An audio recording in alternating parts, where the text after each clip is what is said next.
नमस्कार प्यारे मित्रों। आज हम कक्षा 10 की जो सीबीएसई की जो व्याकरण है उस पर चर्चा करेंगे। क्या क्या उसमें चैप्टर हैं और किस किस तरीके से प्रश्न पूछे जाते हैं और कितने अंक का कौन सा चैप्टर होता है। अब देखिए मित्रों, इसमें क्या है कि कुछ विद्यार्थी ये सोच लेते हैं कि कक्षा 10 की जो व्याकरण उसमें 4 ही चैप्टर है, तो उनको ये लगता है कि 4 ही तो चैप्टर है, ज़्यादा नहीं है। लेकिन 4 चैप्टरों का जो मैटर है वो 16 नंबर का होता है और 16 नंबर बोर्ड एग्ज़ाम में बहुत मायने रखता है। सभी जो है सभी चैप्टर 4+4+4 के होते हैं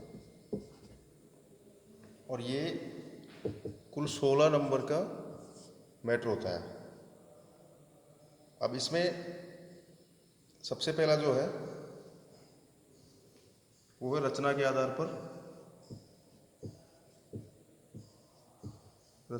पर वाक्य भेद।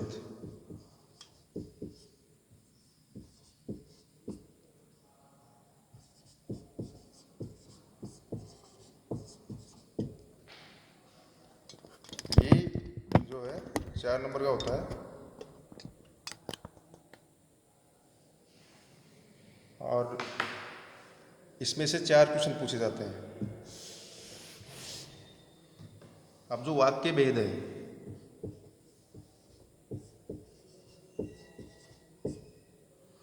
रचना के आधार पर,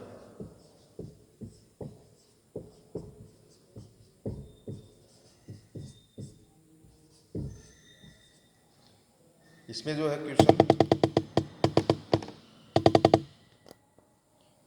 पूछे जाते हैं।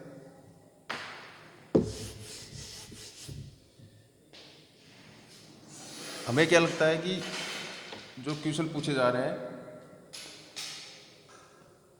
वो बिल्कुल वाक्य भेद के हैं और कुछ लोग सोचते हैं कि 4 तो चैप्टर है, लेकिन आगे जो बैठे हैं जो ये सब सेट करते हैं वो इतना अपना दिमाग रखते हैं कि चारों चैप्टरों में कोई इस तरीके से बनाया है कि सारी व्याकरण 80% व्याकरण कवर हो जाती है।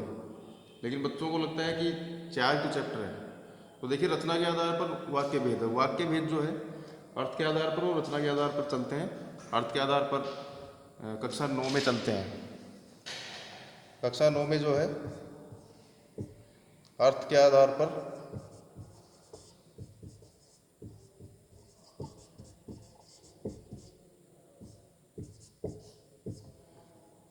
ये कुल 8 प्रकार के होते हैं। तो ये चलते कक्षा 9 में और कक्षा 10 में जो है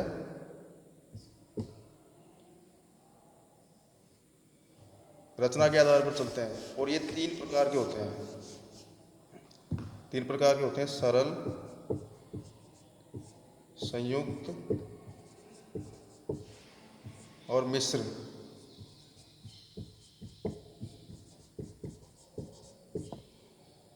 इनमें आज हम इतनी बात करेंगे कि कैसे पूछा जाता है, कितने मार्क्स के होते हैं और कैसे हमें तैयार रहना है।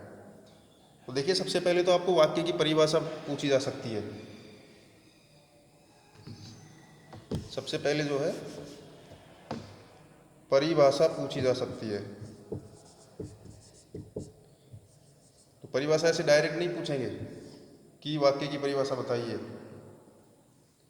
ऐसे दे सकते हैं: 2 या 2 से अधिक शब्दों के सार्थक मेल को क्या कहते हैं। और ऑब्जेक्टिव होगा तो उसमें वाक्य, शब्द, वर्ण, ऐसे ध्वनि ऐसे दिया जाएगा। तो ये तो कॉमन क्वेश्चन हो गया। फिर आपको वाक्य के भेद पूछे जा सकते हैं। भेद, परिभाषा के बाद भेद पूछे जा सकते हैं। भेद कितने प्रकार के होते हैं, रचना के आधार पर कितने प्रकार के होते हैं, अर्थ के आधार पर कितने प्रकार के होते हैं। उसके बाद जो है जैसे सरल वाक्य है, इसके बारे में पूछा जा सकता है कि इसमें कितने कर्म, कितनी क्रिया, या फिर इसकी परिभाषा दे दी जाएगी और ऑप्शन में आपको पूछा जाएगा कि ये किस वाक्य की परिभाषा है। फिर आता है, आपसे पूछा जाएगा कि निम्नलिखित पंक्तियों में से मिश्र वाक्य का उदाहरण, मिश्र वाक्य का या सरल वाक्य का या संयुक्त वाक्य का उदाहरण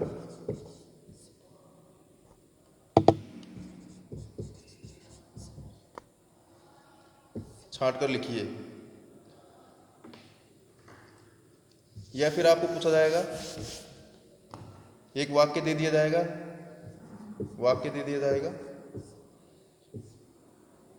और उसको जैसे सरल वाक्य दे दिया, उसको बदलाएंगे मिश्र में या संयुक्त में, उसको बोलते हैं वाक्य परिवर्तन। तो ये भी इस प्रकार का भी क्वेश्चन होता है कि वाक्य परिवर्तन आपसे करवाया जाएगा। अब इसमें एक चीज़ और होती है इनके अलावा, आश्रित उपवाक्य।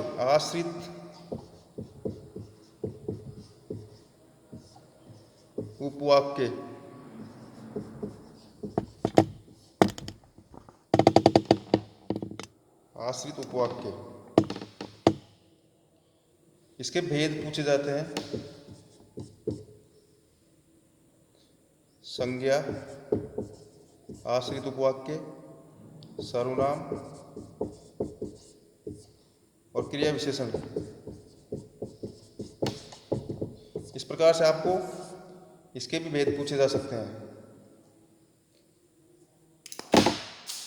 तो ये तरीका होता है पूछने का, और इसमें 4 नंबर का मटेरियल होता है। इसके बाद आता है पद परिचय। तो पद परिचय जो है,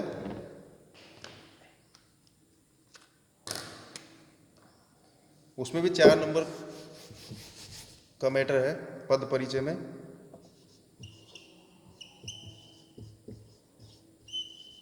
इसमें भी परिभाषा और इस टाइप से आपको क्वेश्चन पूछे जाएंगे। अब ये ऐसा चैप्टर है, इसमें लगता है आपको कि इसमें भी ये भी एक ही है, लेकिन इसके माध्यम से उन्होंने पूरी व्याकरण क्लियर करवा ली है। पद देखिए क्या क्या होता है, हम सब जानते हैं, इस पर बाद में विस्तार से चर्चा कर लेंगे।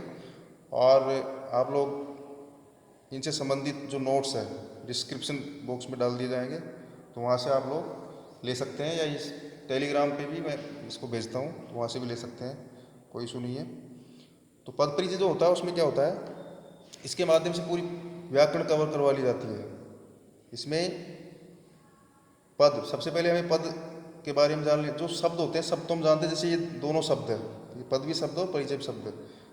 तो जब शब्दों का प्रयोग हम वाक्य में कर देते हैं तो पद कहलाता है। अब पद परिचय जैसे हमारा परिचय देते हैं कि ये गांव है, ये नाम है, ये पिताजी, ये सब कुछ, ये क्वालिफिकेशन, उसी प्रकार से इसमें पदों का मतलब शब्दों का जो शब्द होते हैं वो जब वाक्य में प्रयोग हो जाते हैं तो वो बन जाते हैं पद। तो इनका परिचय दिया जाता है व्याकरणिक परिचय।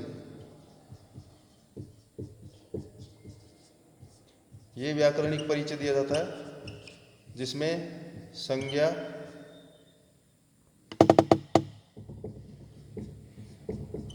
सर्वनाम, विशेषण,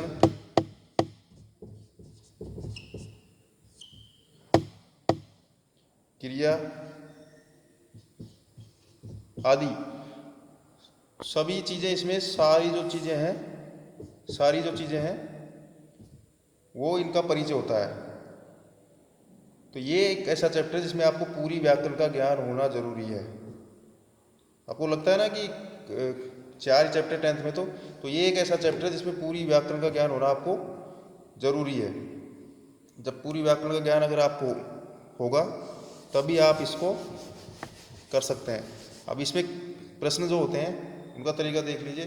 परिभाषा नॉर्मल चीज़ है, पूछ सकते हैं। इसमें क्या है, आपको एक वाक्य दे दिया जाएगा, जैसे राम पुस्तक पढ़ता है।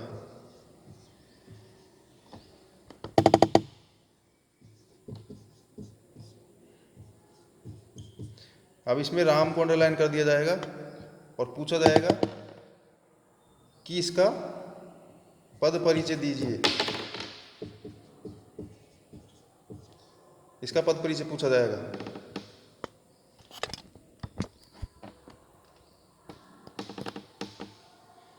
अब इसमें आपको ये पुल्लिंग है कि स्त्रीलिंग है,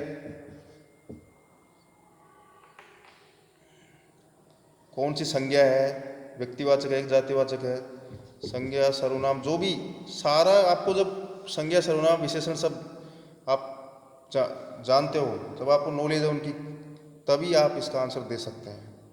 तो ऐसे वाक्य दे दिए जाएंगे। इसी प्रकार से क्वेश्चन ज़्यादातर इसमें पूछा जाता है और उसमें अंडरलाइन कर दिया जाता है और फिर उसका पद परिचय आपको देना पड़ता है। जैसे इसका हम देंगे कि व्यक्तिवाचक संज्ञा,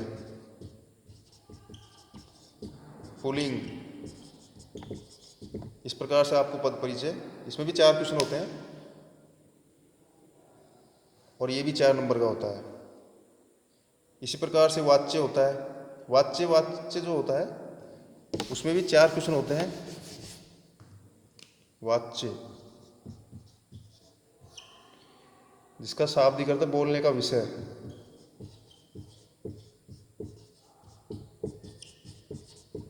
अर्थात हम जो बोल रहे हैं उसका संबंध किससे है, कर्म से है कि क्रिया से है कि भाव से है, कोई भावनात्मक कोई चीज़ है। तो इसमें भी इसी प्रकार से जैसे वाच्य परिवर्तन, परिभाषा, शाब्दिक अर्थ, वाच्य परिवर्तन, परिभाषा, इस प्रकार के क्वेश्चन इसमें पूछे जाते हैं। और फिर आता है रस। तो रस में जो रस है,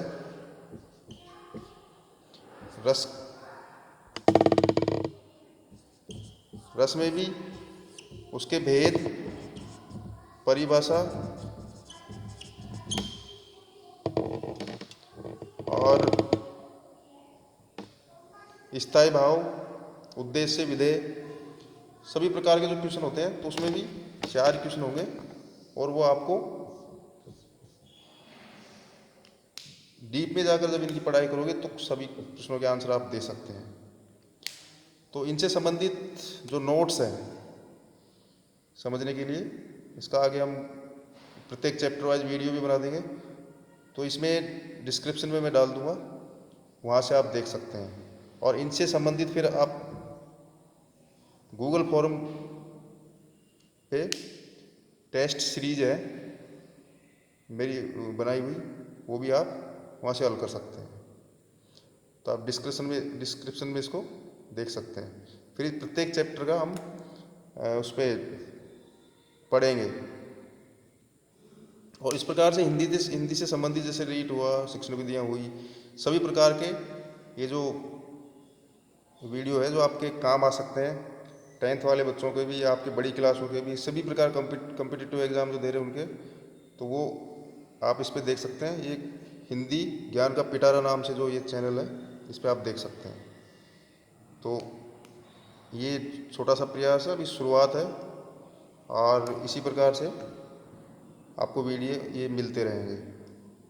धन्यवाद।